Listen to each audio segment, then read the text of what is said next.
Buenos días. Sean todas y todas bienvenidos a esta sesión general del día de hoy, con cierta resaca mundialista por lo que podemos ver, ¿no?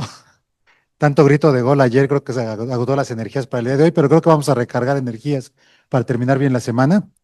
Y bueno, continuando con la temática que desde la semana pasada hemos estado manejando en la sesión general, el día de hoy a través de la Dirección de Investigación que coordina atinadamente el doctor Gustavo Acosta Altamirano, ¿sí? Le vamos a pedir al doctor Carlos Chico Juárez, por favor, que nos haga favor de presentar a nuestro ponente y a la sesión correspondiente al día de hoy. Doctor, por favor, se nos apoya. Muy buenos días a todos, sean ustedes bienvenidos a esta sesión general. El día de hoy tenemos el gusto de contar con el doctor Luis Gustavo Zárate Sánchez, actualmente director de investigación operativa epidemiológica en la Dirección General de Epidemiología de la Secretaría de Salud.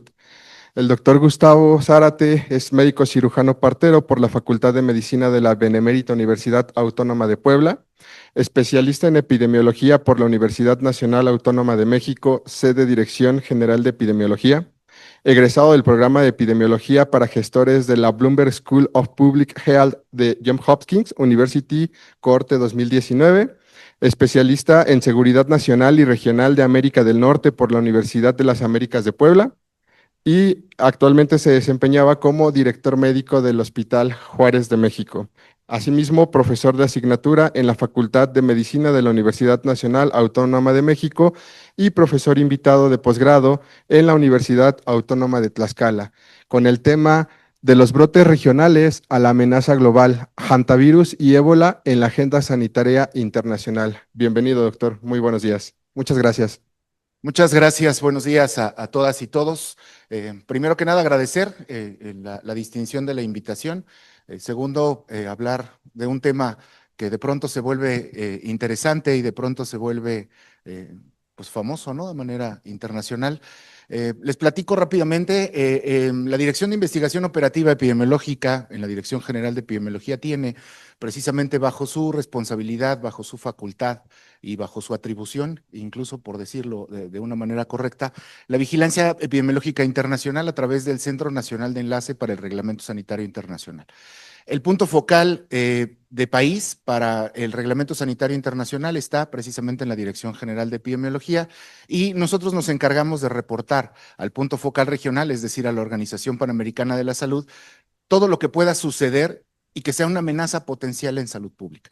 Por supuesto que estos dos temas de los que vamos a platicar pues tienen una implicación grandísima con la salud internacional y como una amenaza global de un riesgo de magnitudes que podemos dimensionar en este momento. Obviamente ya lo platicaremos durante la presentación. El 17 de mayo, la Organización Mundial de la Salud, a través de su director general, y con la asesoría de uno de los comités de la OMS, que es el Comité de Emergencias, dictaminó que este brote de ébola, este 17º brote de enfermedad por virus ébola, representa una enfermedad un evento de salud pública de importancia internacional. Si nosotros nos vamos a la traducción literal de lo que es un evento de salud pública de importancia internacional, habla más bien de un evento de preocupación internacional justo por la propagación que pudiera tener. Pero bueno, vamos a platicar un poco y poco a poco de lo que sucede.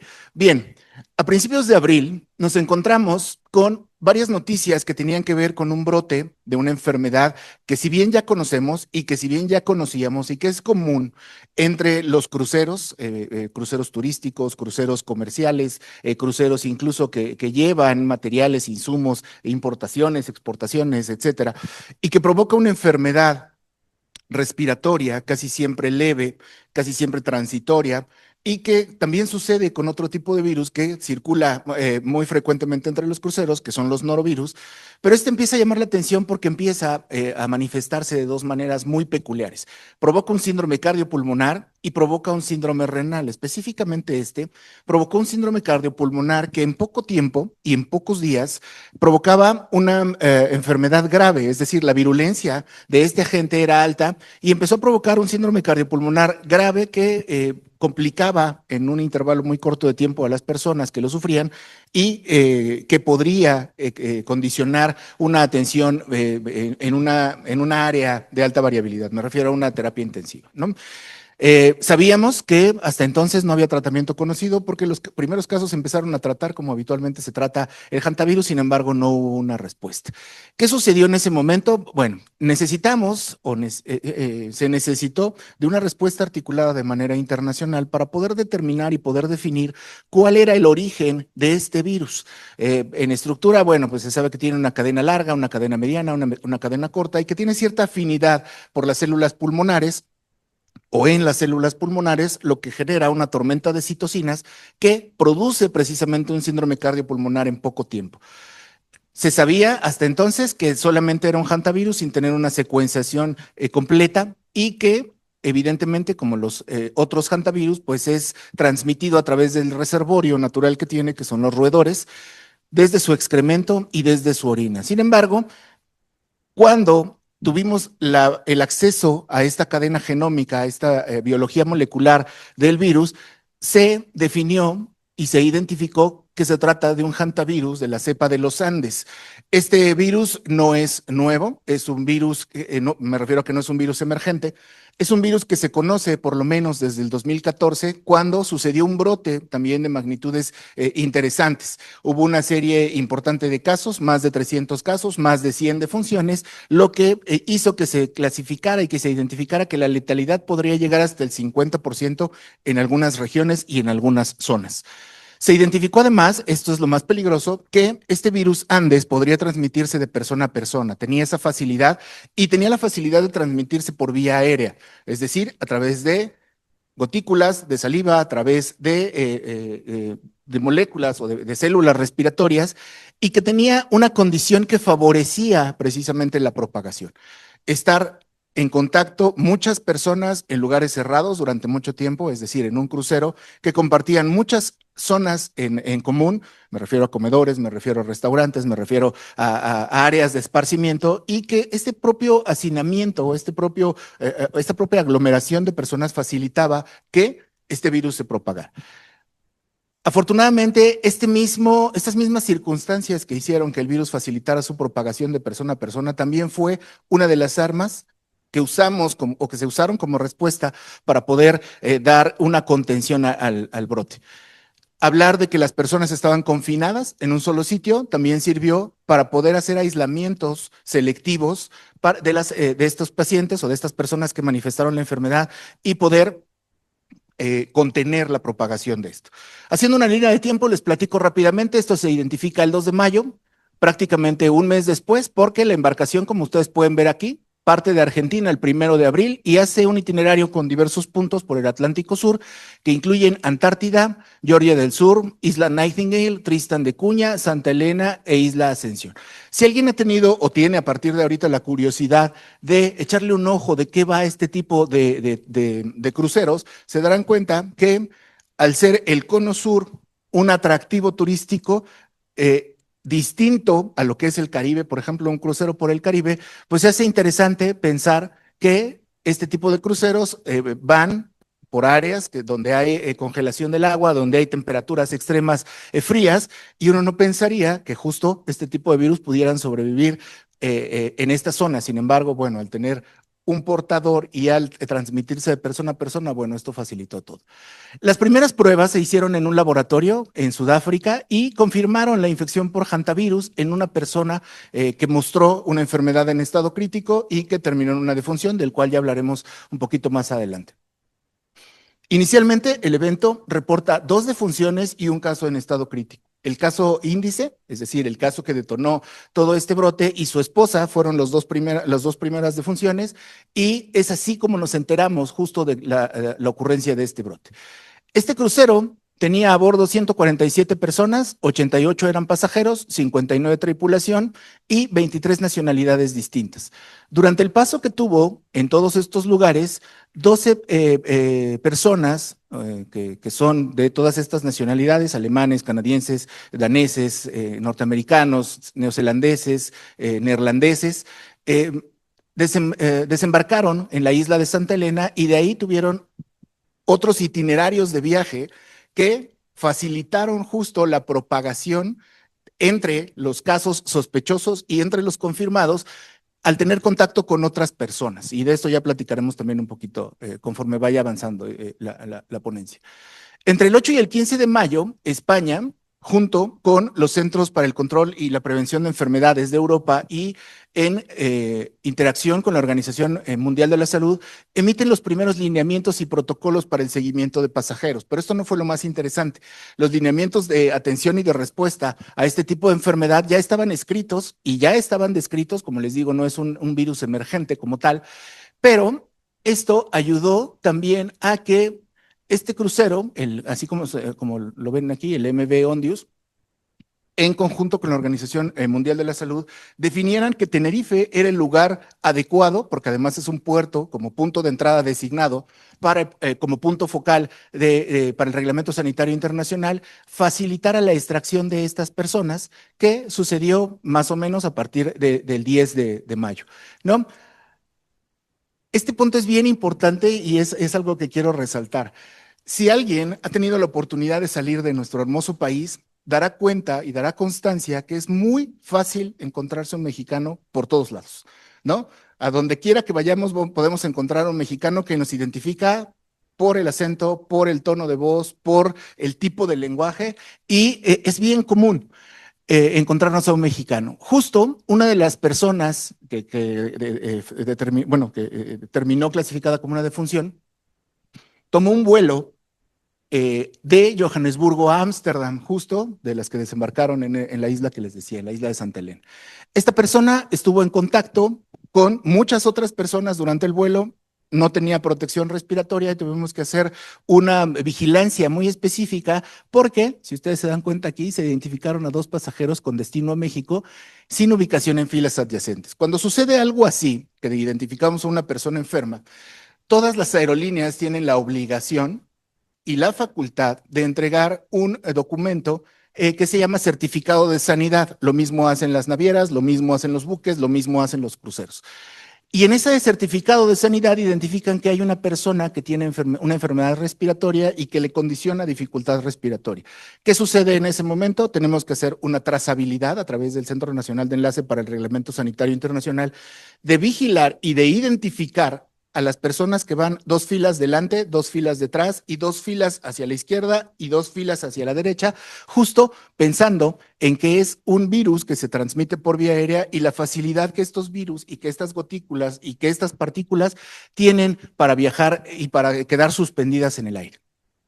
Les digo que esto es curioso porque cuando yo pregunté, ¿hay algún mexicano en la tripulación? Y me dijeron, no. Y en los vuelos, y me dijeron, no. Y les dije lo mismo. Verifiquemos, porque en todas partes del mundo donde vayamos hay un mexicano. ¿Y qué creen? Pues había 2.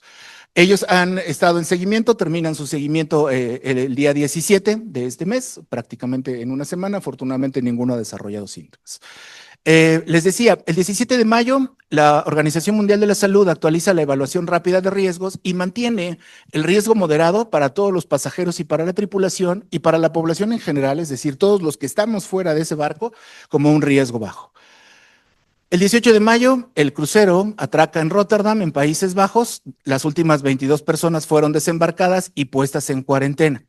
El 25 de mayo, el Ministerio de Salud de España confirmó un caso de virus de los Andes en una persona que permanecía en cuarentena preventiva en uno de sus hospitales. Esto es muy importante.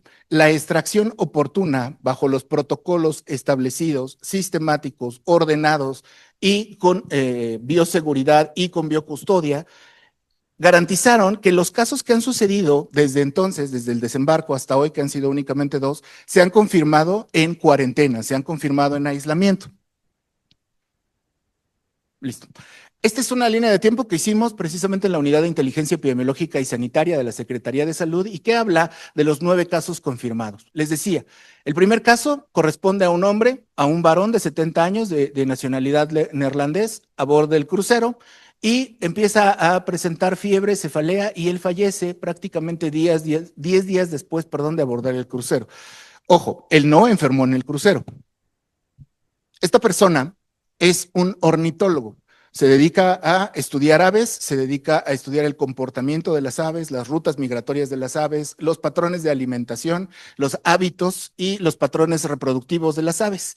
Entonces, él se entera, que no, bueno, no se entera, dentro de sus procesos de investigación, define y determina que en Argentina, en una zona de este país, hay un ave que a él le interesa mucho, porque es justo su línea de investigación, y él empieza a seguir la ruta de estas aves y encuentra que hay un cúmulo de estas aves cerca de un basurero en este país. El asunto es que las aves convivían precisamente con ratones que vivían y que convivían entre la basura y pues ahí es donde se presume que pudo haber adquirido la enfermedad. Se presume, y no hay una certeza porque justo el estudio de las cadenas genómicas tanto de las aves como de los ratones en ese lugar dan prácticamente la certeza de que esto sucedió. ¿Por qué no tenemos la certeza completa? Porque esta persona falleció y no hubo oportunidad de tener una muestra para biología molecular para poder definir toda la cadena genómica del virus. Desafortunadamente, esta enfermedad, a diferencia de ébola, en cuanto muere el portador, no hay manera a certeza de tener, incluso por biología molecular, la definición de la cadena genómica. El caso número 2 es precisamente su esposa, una mujer de 69 años que desembarca sintomática, se deteriora durante el traslado y ella muere el 26 de abril, pero ojo, a ella sí hubo oportunidad de hacerle una prueba de biología molecular y bajo reacción en cadena de polimerasa podemos diagnosticar o se pudo diagnosticar la enfermedad, pero fíjense hasta dónde y hasta cuándo se pudo diagnosticar la enfermedad. De ahí una serie de casos que fueron contactos de estos dos primeros durante el crucero. Prácticamente todos desarrollaron fiebre disnea, prácticamente todos tuvieron síntomas respiratorios. Afortunadamente hubo únicamente 3 defunciones. Me refiero afortunadamente en el número de defunciones. El hecho de que una persona muera por una enfermedad pues ya es desafortunado en un contexto de brote, sobre todo. Los otros fueron evacuados y fueron puestos en aislamiento y en cuarentena, y les decía, por lo menos estos 3 últimos han sido diagnosticados en cuarentena. Lo último que se ha publicado con respecto a esto es que son 13 casos en total. El último se ha confirmado antier por la Organización Mundial de la Salud. Es una persona que también estaba en aislamiento en Holanda y no ha tenido ninguna repercusión grave en su estado de salud. Ahora, ¿qué sucedió con respecto a la respuesta organizada, articulada y coordinada por la Organización Mundial de la Salud? Primero que nada, se tuvo que hacer una activación del Reglamento Sanitario Internacional. El Reglamento Sanitario Internacional, igual que la vigilancia internacional en todo el mundo, tiene metodologías y tiene procedimientos para llevarlo a cabo.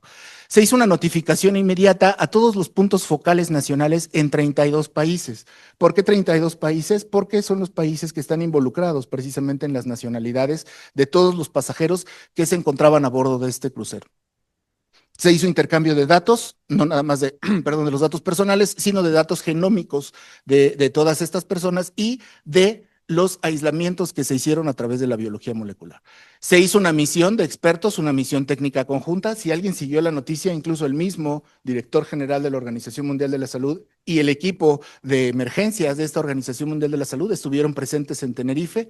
Hubo por ahí incluso un roce diplomático en que hubo la necesidad de que el mismo director general de la Organización Mundial de la Salud emitiera una carta sensibilizando a la población, a las autoridades, de que era indispensable que estas personas desembarcaran en este puerto porque tenía la capacidad, este puerto, de poder trasladar y poder tener una cadena de bioseguridad y de biocustodia con estas personas para tener un destino seguro en las instancias de salud necesarias. Se hicieron protocolos de monitoreo de acuerdo con el periodo de incubación de este virus, que va desde 7 hasta 42 días, es decir, una persona va a manifestar los signos y los síntomas de la enfermedad después de haber estado expuesto entre una semana y hasta 6 semanas después de la exposición. Es por eso que los periodos de vigilancia se extendieron hasta el periodo de incubación más largo, que se definió como 42 días. Para más de 600 personas que estuvieron en alto riesgo, es decir, en contacto cercano con los casos confirmados, y se tomó una cadena de liderazgo científico precisamente a través de consultas científicas y medidas médicas y medidas contramédicas para la investigación y el desarrollo en el proceso de aislamiento y de descripción genómica del virus.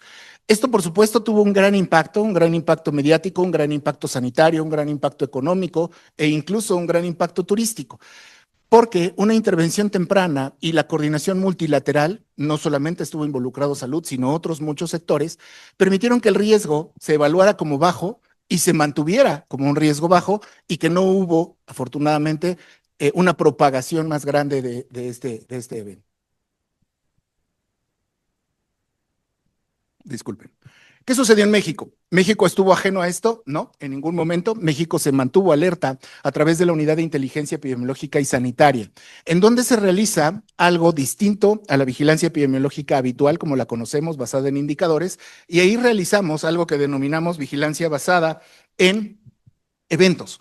Es decir, todos aquellos rumores, todas aquellas comunicaciones, todas aquellas tendencias de búsqueda a través de los buscadores o de los metabuscadores, todas aquellas tendencias de publicaciones en redes sociales, en todas las que se puedan imaginar, nos hicieron saber que algo estaba sucediendo.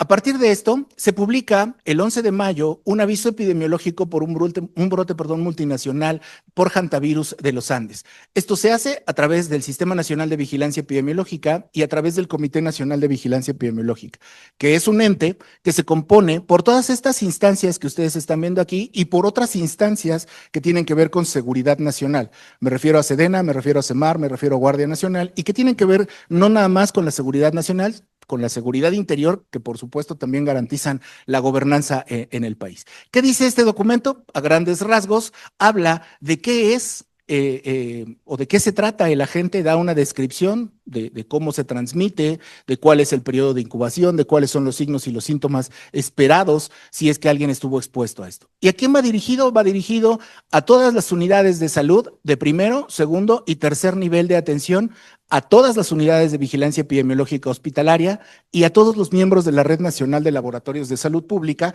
justo para articular la vigilancia epidemiológica y el diagnóstico por laboratorio. ¿Qué damos a conocer aquí? ¿Cuáles son las definiciones operacionales de caso sospechoso o de caso probable para pensar o para anticiparnos a suponer que alguna persona que estuvo expuesta en tiempo, lugar y persona en este momento, en este crucero, en esas fechas, con ciertas personas, pudiera estar en riesgo de desarrollar la enfermedad?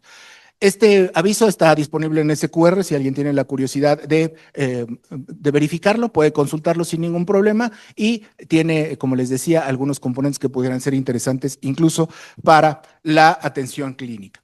Este brote no ha terminado, este brote sigue en vigilancia, seguramente a partir de la última semana de junio tendremos noticias sobre los trabajos que se tengan que tomar en cuenta para terminar o para hacer los cierres del brote, ¿no? Hay que dejar pasar todavía algunos días con respecto al periodo de incubación para garantizar que esto no va a tener una propagación más grande.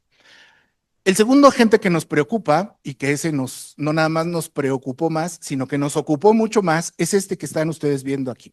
La enfermedad por virus ébola es una enfermedad causada por un virus, un filovirus del género ébola virus, del cual existen descritas 6 familias que ahorita vamos a platicar. Es un virus ARN y tiene algún tropismo.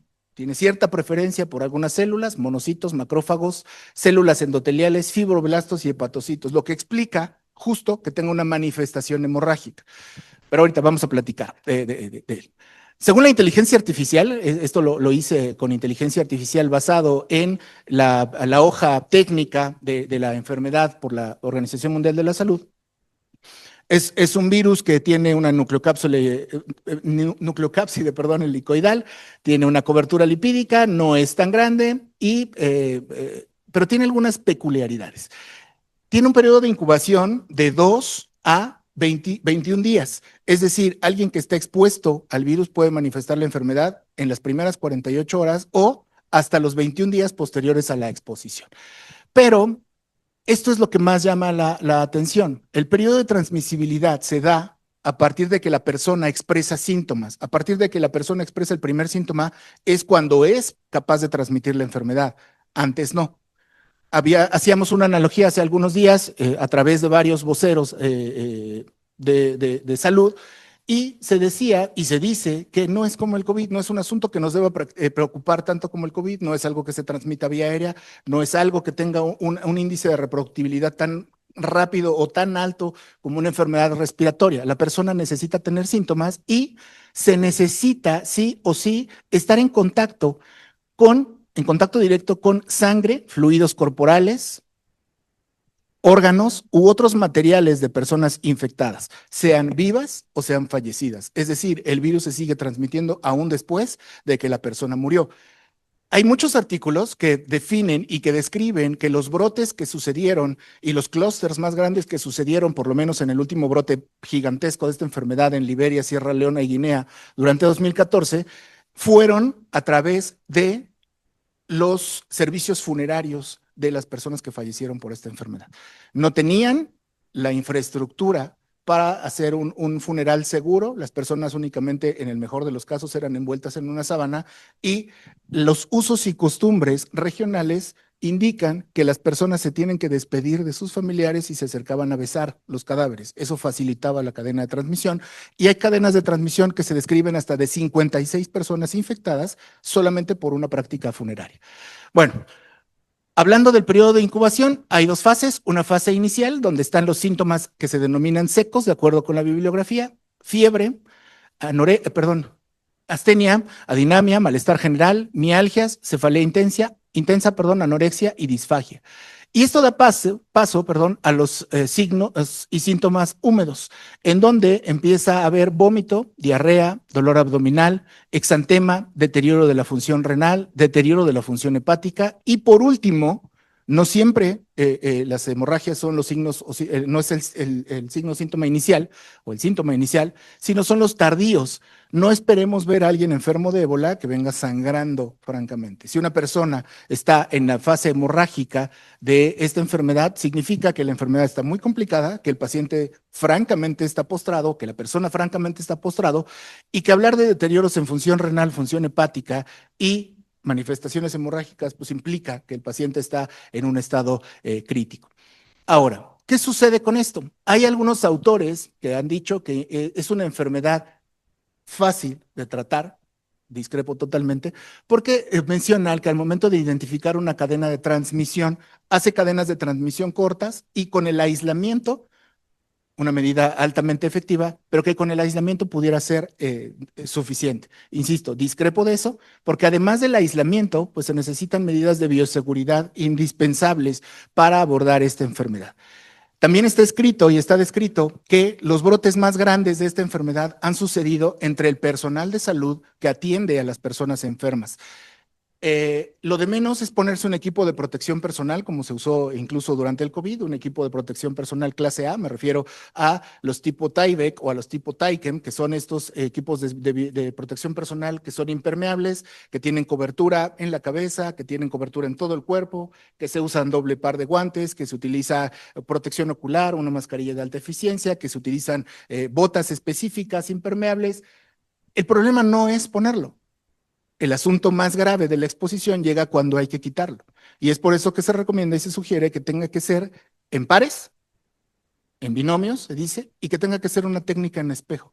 Que la persona que está vigilando cuando te quitas el equipo de protección personal sea totalmente cuidadosa y que sea como pelar una fruta con la cáscara enrollándola hacia afuera, justo para evitar que haya dispersión o salpicaduras de cualquier sustancia, incluso la sustancia que se utiliza para descontaminar a la persona. Al terminar de utilizar el equipo de protección personal, tiene que haber una fase de descontaminación, a través del rociado con cloro, una solución clorada, para evitar que esto pudiera salpicar.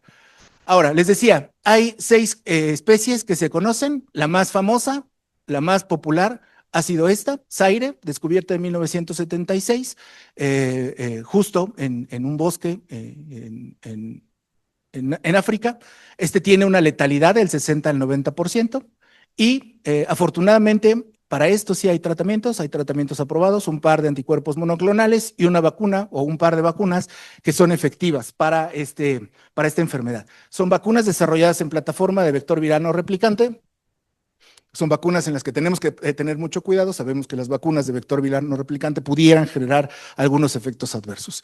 Después de Zaire se conoce a la cepa Sudán. Bundibugyo no es una cepa nueva, si bien ha sido descrita incluso desde el 2007, se dice y se habla que la letalidad llega a ser hasta el 50%, es decir, la mitad de las personas que llegan a enfermar por esta cepa pudieran morir. Sin embargo, este brote tiene un comportamiento distinto. Si nosotros revisamos los medios de comunicación, nos van a decir que tiene una letalidad de 40%, es decir, que 4 de cada 10 personas que enferman mueren por esta enfermedad. Pero ahí hay truco. Están calculando la letalidad a partir de los casos sospechosos, no de los casos confirmados. Entre los casos confirmados, la letalidad es únicamente del 40% y ahorita les voy a platicar un poquito más de eso. Esta cepa fue descubierta justamente en Uganda. Entre Uganda y República Democrática del Congo hay un lugar que tiene precisamente este nombre y por eso es que ha sido denominada bajo esta nomenclatura. No hay vacunas al momento. Desafortunadamente tampoco hay tratamiento. Se dice que la vacuna Ervebo, que es la que se utilizó para los brotes y se ha utilizado históricamente para los brotes por el género o por la especie Zaire, pudiera ser efectiva, sin embargo, todavía no hay un desarrollo completo que pueda asegurar que esto pueda suceder y naturalmente tendremos que cumplir con todas las fases de investigación de las vacunas. Sin embargo, el hecho de que sea una maqueta ya descrita a escala real de una vacuna, pues también es esperanzador para el tratamiento de esta enfermedad. Reston, Thai Forest y Bombay son especies que han generado muchos menos brotes mucho más específicos, con cadenas de transmisión mucho más cortas, pero no tan bien descritos como los demás. Les decía, no hay contramedidas específicas, no hay vacunas, no hay tratamiento y esto genera que la enfermedad por virus ébola en la especie Bundibugyo eleve el nivel de la amenaza porque al momento de propagarse significa que no vamos a tener las medidas necesarias y suficientes para contenerlo. Hace un par de días, el director de la Organización Mundial de la Salud decía, este brote va a empeorar antes de mejorar. Y esto hizo que se reclasificaran los casos y que incrementaran mucho los casos confirmados y las defunciones confirmadas. Eso es esperado cuando hay una estrategia de detección masiva. Es esperado que si tenemos a disponibilidad muchas más pruebas diagnósticas a través de biología molecular, podamos confirmar muchos más casos y eso da más certeza en tiempo real o aumenta la certeza en tiempo real de lo que pudiera estar sucediendo de verdad al interior de estos países. Hace cosa de 2 días, tuve la oportunidad de platicar con alguien que viene precisamente de Uganda, de una de las zonas de transmisión activa, de Kampala, y esta persona me decía, es que en realidad lo que está sucediendo en Uganda, por lo menos, no tiene las dimensiones de lo que está pasando en República Democrática del Congo. La infraestructura, la capacidad de respuesta de un país empobrecido, naturalmente que complica muchísimo más todos estos mecanismos de respuesta. No pretendo que vean absolutamente todas las fechas, es una intención de dar una cronología de lo que ha sucedido a partir del 5 de mayo. El brote se identifica el 15 de mayo, es decir, 10 días después. Sin embargo, el Ministerio de Salud de República Democrática del Congo hablaba desde el 5 de mayo de la aparición de casos que estaban gravemente enfermos y que morían muy rápido, que inicialmente no tuvieron manifestaciones hemorrágicas y que eso hizo que no se pensara de manera inicial en la enfermedad por virus ébola.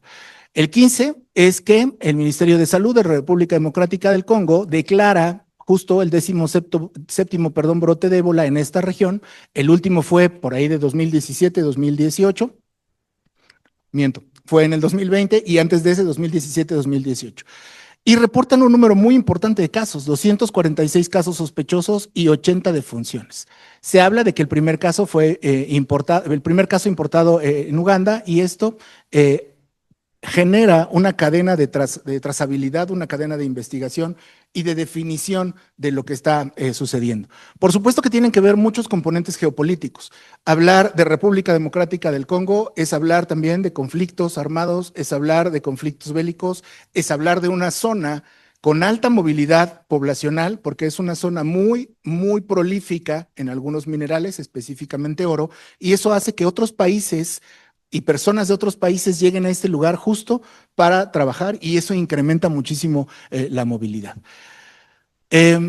Se involucran la Organización Mundial de la Salud, se involucran los Centros para el Control y Prevención de Enfermedades. Esto es muy importante.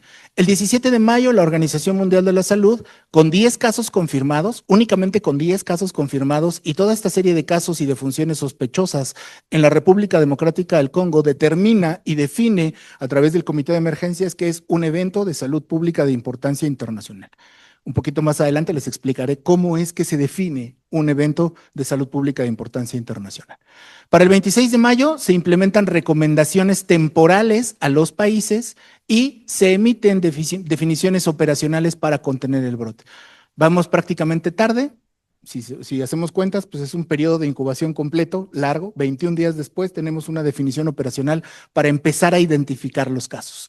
Para el 28 de mayo, hay algo que sucede muy interesante, una declaración trilateral en donde México, Estados Unidos y Canadá, países involucrados además en una Copa del Mundo que recién se inauguró ayer, pero emiten recomendaciones que están enfocadas a los viajeros que provienen de esa zona. Restricción de entrada a los países, a los 3 países de las personas que provengan de esta zona, si tienen 21 días o menos de 21 días de haber estado en estas zonas de alta transmisión. Este comunicado se da a través justo de las organizaciones de relaciones exteriores de cada país. Para el 30 de mayo, la Secretaría de Salud en México publica a través de la Dirección General de Epidemiología un aviso epidemiológico, así como se hizo con hantavirus, se hace para enfermedad por virus ébola y se explica todo lo que tiene que ver con la enfermedad, cuáles son los signos, cuáles son los síntomas, cuál es el periodo de incubación, cuáles son los factores de riesgo, dónde están ubicadas las zonas de alta transmisión. Pero además de eso, el Centro Nacional de Enlace para el Reglamento Sanitario Internacional en México, que tiene la peculiaridad distinta a otros países de estar alojado en la Secretaría de Salud, porque los centros nacionales de enlace habitualmente, por lo menos en el resto de los países de nuestro continente, están ubicados en el Ministerio del Interior. Es decir, haciendo una analogía con México, sería la Secretaría de Gobernación. ¿Qué atiende la Secretaría de Gobernación? Asuntos de seguridad, asuntos de gobernanza, pero México tiene esta peculiaridad que articula el Centro Nacional de Enlace con todas estas instancias a través de diferentes mecanismos, a través del Centro Nacional de Inteligencia, a través del CANDESTI, que es un comité de alto nivel para el desarme, el terrorismo y vigilancia de bioterrorismo, incluso a nivel mundial. Emitimos un aviso preventivo de viaje por enfermedad por virus ébola para las regiones que tienen transmisión activa. Se clasificó como un nivel alto para el 28 de mayo a República Democrática del Congo, a Uganda y a Sudán del Sur. Si bien Sudán del Sur no tiene casos hasta ahora y esperemos que no los tenga, pero es una zona de tránsito justo por todos estos asuntos geopolíticos que les acabo de mencionar. En el QR está disponible el documento si alguien quiere revisarlo. Esta actualización, si ustedes se dan cuenta, dice actualización, se publica el 28 de mayo, porque unos días antes, el 19 de mayo, publicamos una primera evaluación de riesgo y para ese entonces era un riesgo bajo. Evidentemente, la facilidad de propagación, que haya casos en más de un país, eleva el nivel de riesgo y precisamente las medidas de movilidad o esta facilidad de movilidad internacional, pues también involucra un nivel de riesgo. ¿Por qué es un nivel alto? Ya les dije que hubo 17 brotes antes en toda la historia de la humanidad, por lo menos en esta región, en República Democrática del Congo y en Uganda. Pero no sucedieron en el contexto de una Copa del Mundo, en que una gran cantidad de personas, millones de personas, se iban a movilizar o se van a movilizar y se seguirán movilizando desde otros países hacia el nuestro. Eso elevó el nivel de riesgo. ¿Hay vuelos directos desde esta región del mundo a México? No, no los hay, afortunadamente. Pero hay puntos de conexión muy específicos que sí necesitamos seguir y que sí necesitamos darle trazabilidad. De Uganda y de República Democrática del Congo hay escalas en los más grandes hubs de Europa que se puedan imaginar. En Frankfurt, en París y en Madrid, perdón, el aeropuerto de Barajas. Entonces, resulta que empezamos a identificar algunas personas a través de la coordinación que se tiene con el Instituto Nacional de Migración que tenían la intención de viajar desde esta zona hacia nuestro país. Personas, viajeros en general, turistas. Pero resulta que también nuestro país, al ser sede de esta Copa del Mundo, va a alojar uno de los partidos de la República Democrática del Congo, que va a suceder precisamente en un par de días, en la ciudad de Guadalajara. Y que esta selección pues tenía que tener todos los cuidados que fueran necesarios o indispensables para evitar que llegaran después de haber estado expuestos en sus países de origen. Afortunadamente, dentro de esta investigación, pues descubrimos que por lo menos el 65% de los jugadores de la República Democrática del Congo juegan y viven en Europa, ya no están viviendo en sus países. Eso facilitó un poquito las cosas. A sugerencia justo de las instancias internacionales, la federación que auspicia esta Copa del Mundo y el selectivo nacional deciden concentrarse en un país europeo, pasar la cuarentena ahí y a partir de entonces viajar prácticamente encapsulados a todos los países que tienen que viajar. Juegan en Estados Unidos, juegan en Florida, juegan en Houston, juegan en Guadalajara y de ahí, bueno, pues ya veremos si es que se avanza. Se seguirá la trazabilidad. Este documento, como les decía, se publica el 28 de mayo, va a todas las personas, ciudadanos y residentes que viajan a zonas de riesgo y da recomendaciones para antes, para durante y para después del viaje. Se recomienda altamente evitar el viaje si no es enteramente indispensable. Les decía, a partir del 28 de mayo, se sugiere que las personas que provengan de estas zonas de alta transmisión o de transmisión activa no sean admitidas en los países, por lo menos en Estados Unidos, en Canadá. En Estados Unidos está avalado, está amparado por el Reglamento Sanitario Internacional como una medida adicional a las ya sugeridas por la misma Organización Mundial de la Salud y que se amparan y que se articulan con las autoridades migratorias. Este documento, les decía, también publicamos un aviso epidemiológico el 30 de mayo, habla de la situación epidemiológica internacional, habla de la situación epidemiológica en México, en donde no hemos tenido nunca históricamente casos identificados, incluso de las personas profesionales, tanto de salud como de otras ramas, durante el brote de Liberia, Sierra Leona y Guinea 2014-2015, que sí viajaban constantemente al país, pero que se identificaban justo a través del Reglamento Sanitario Internacional para llevarles una trazabilidad y un seguimiento durante 21 días en su estancia en nuestro país, sin que desarrollaran síntomas y, como les dije, afortunadamente hasta ahora no tenemos casos identificados. Se proponen además la vigilancia epidemiológica, las definiciones operacionales de caso. Es un caso sospechoso, toda vez que nunca hemos tenido un caso en esta parte de nuestro país, y se dan recomendaciones específicamente para el personal de salud. Esto es muy importante, dar a conocer, comunicar cuáles son los riesgos para que el personal de salud, que es el primer respondiente, pudiese identificar a través de la definición operacional un potencial riesgo. Y se clasifica el riesgo de acuerdo con la Organización Mundial de la Salud. La transmisión sostenida, por lo menos para nuestro país, se considera baja, pero el riesgo sigue siendo alto a nivel regional, tanto para la República Democrática del Congo como para Uganda. El sábado pasado, además, publicamos cuáles son los mecanismos de respuesta a través de la Secretaría de Salud y a través de todas las instancias que corresponden al sector salud. IMSS, ISSSTE, SEMAR, SEDENA, Pemex, el Sistema Nacional del Desarrollo para la Familia, etc. Este hospital, por supuesto, al ser parte de la Comisión Coordinadora de los Institutos Nacionales de Salud y hospitales de alta especialidad, colabora a través de voluntarios para este manual, que es el Manual de Preparación y Atención de Casos para la Enfermedad por Virus Ébola. Este documento fue liderado en conjunto por la Comisión Coordinadora de Institutos Nacionales de Salud a través del Instituto Nacional de Ciencias Médicas y Nutrición Salvador Subirán y del Instituto Nacional de Rehabilitación, con otros sectores como la Dirección General de Epidemiología, como el Centro Nacional para la Prevención y Control de Enfermedades y, bueno, algunas otras instancias, ¿no? Instancias jurídicas, instancias de gobernanza y de seguridad. Este documento está disponible en este QR si alguien tiene la necesidad o la curiosidad de verificarlo. Es un documento que habla de cuáles son los procesos de atención clínica, a dónde tienen que ser trasladados los potenciales casos sospechosos. En este caso, para México, se ha definido que debe ser el Centro Nacional de Investigación y Atención a Quemados, el CENIAC, en el Instituto Nacional de Rehabilitación, en donde, en el 5º nivel, hay una zona habilitada, específica, presión negativa, presión positiva, una ruta específica de circulación, tanto para personal como para pacientes, como para desechos, y cuáles son todos estos procesos que se deben cumplir.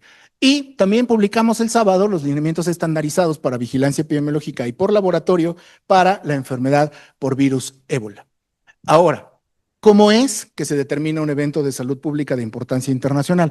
Esto que ustedes están viendo es también una imagen creada por inteligencia artificial, pero esto tiene que ver todo con el anexo 2 del Reglamento Sanitario Internacional.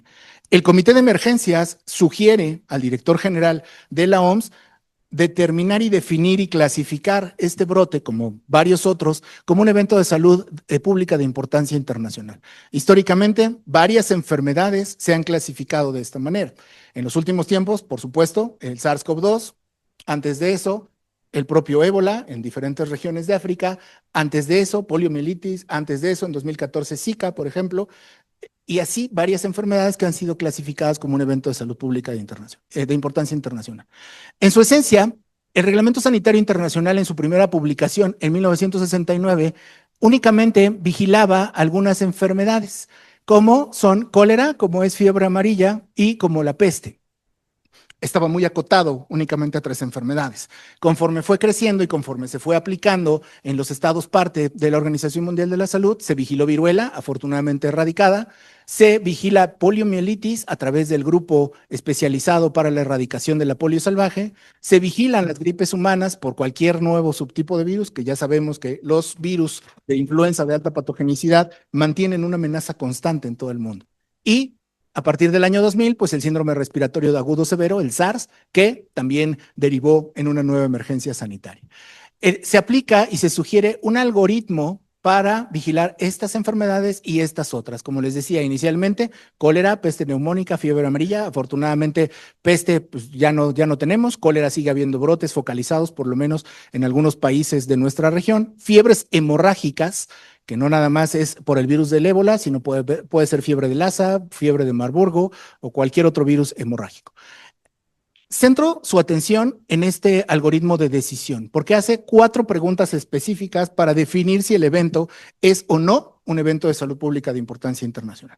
Primero, responder, ¿tiene el evento una repercusión grave en salud pública? Es decir, no habla únicamente de la magnitud del evento, del número de casos, del tamaño del brote al que nos estamos enfrentando, sino la gravedad de los casos que se manifiestan. Segundo, ¿se trata de un evento inusitado o inesperado? No pudimos predecirlo, a eso se refiere.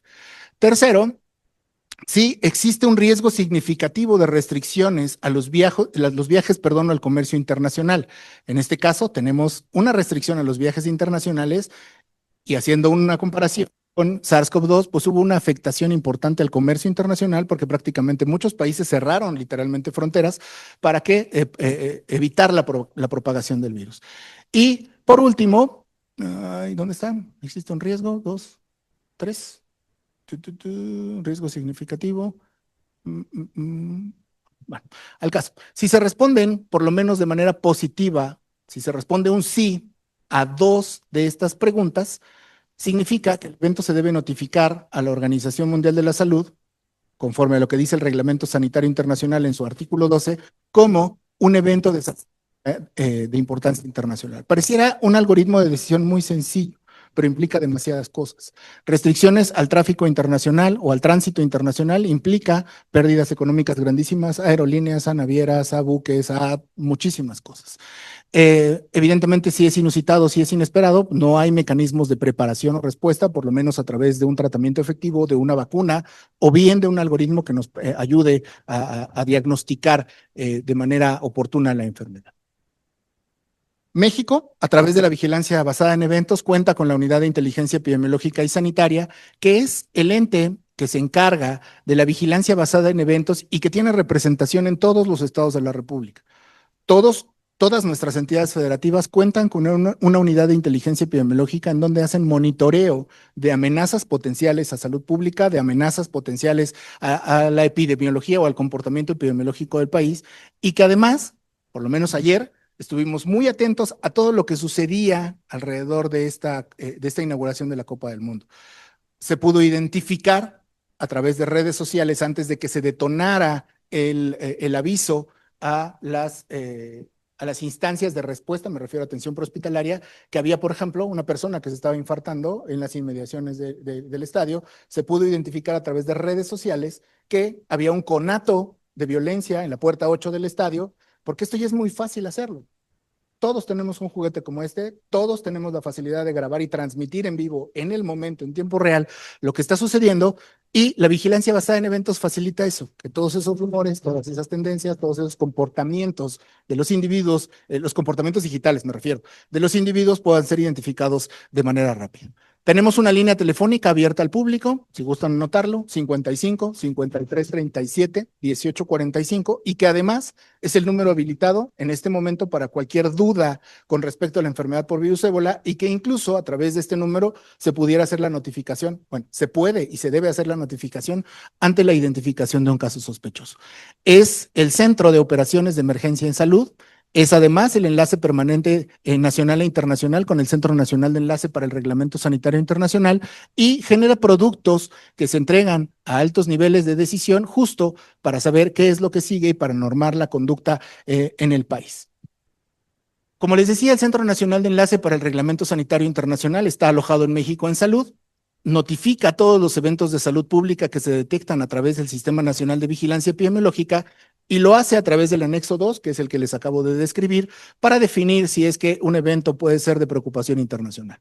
Pero además comunica e identifica riesgos en salud de otros países. Si un viajero de Reino Unido vino a México, comió tacos con cilantro, se enfermó porque no habitúa comerlo y regresa a su país enfermo, el Centro Nacional de Enlace de ese país notifica a México que esta persona enfermó, y para dar trazabilidad a este tipo de establecimientos. A ese nivel comunica riesgos el Reglamento Sanitario Internacional.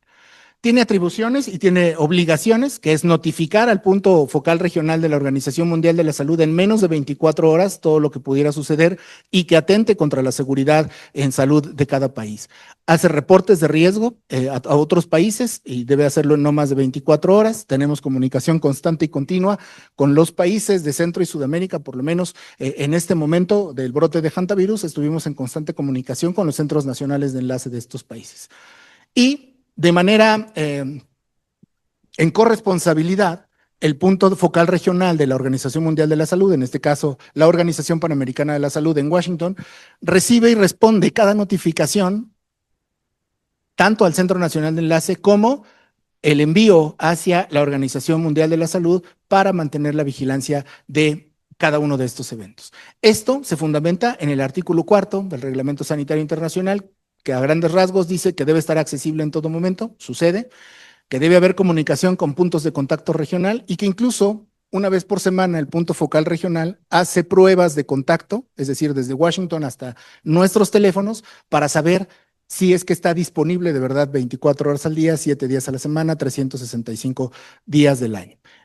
Tenemos la facultad y la obligación de diseminar información a autoridades nacionales y además comunicar los riesgos, justo como se ha hecho a través de estos avisos preventivos de viaje, de estos avisos epidemiológicos, a la población en general, a los viajeros y a la comunidad médica o al sector sanitario que se encarga de la atención de estos potenciales casos. Y por último, consolidar reportes autoridades nacionales porque se mantiene, como les decía, en comunicación con otros sectores, con economía, con gobernación, con energía, con seguridad, con todas las instancias, con educación y con todas las instancias que ustedes se puedan imaginar. Ahora, para cerrar, es muy importante decir que la vigilancia epidemiológica internacional es una herramienta fundamental para la seguridad sanitaria mundial. Permite detectar oportunamente eventos en salud pública que pueden trascender fronteras. Ya lo vimos en estos brotes. Hantavirus y ébola son la muestra fehaciente de que una amenaza que fue localizada, fue muy focalizada en un primer momento, puede convertirse muy rápido en un riesgo internacional justo por las condiciones de movilidad poblacional que tenemos. La vigilancia basada en eventos fortalece, por supuesto, la capacidad de respuesta porque capta señales, rumores, reportes comunitarios, tendencias de búsqueda, tendencias y comportamientos digitales en redes sociales. Cooperación e intercambio oportuno de información entre los países también es fundamental para fortalecer los mecanismos de preparación y de respuesta.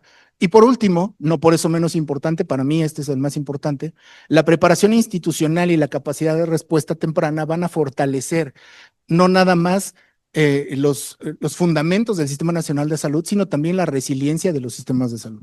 Estamos en un momento crítico en el Sistema Nacional de Salud por asuntos de personal, por asuntos de capacitación, por asuntos de insumos, por asuntos de aumento en en la demanda de la atención por asuntos del mismo modelo de atención en salud, y eso pudiera complicar un poquito las cosas. Sin embargo, obvio, la preparación, la coordinación y la articulación son muy importantes para dar respuestas si es que existen protocolos claros, personal capacitado, y a eso es a lo que le apuesta el sector salud, a través de los lineamientos, a través de los manuales operativos, que todos sepamos lo que hay que hacer y que todos hagamos exactamente lo mismo bajo la misma metodología para poder llegar a un bien común. Es mi última diapositiva. Muchas gracias.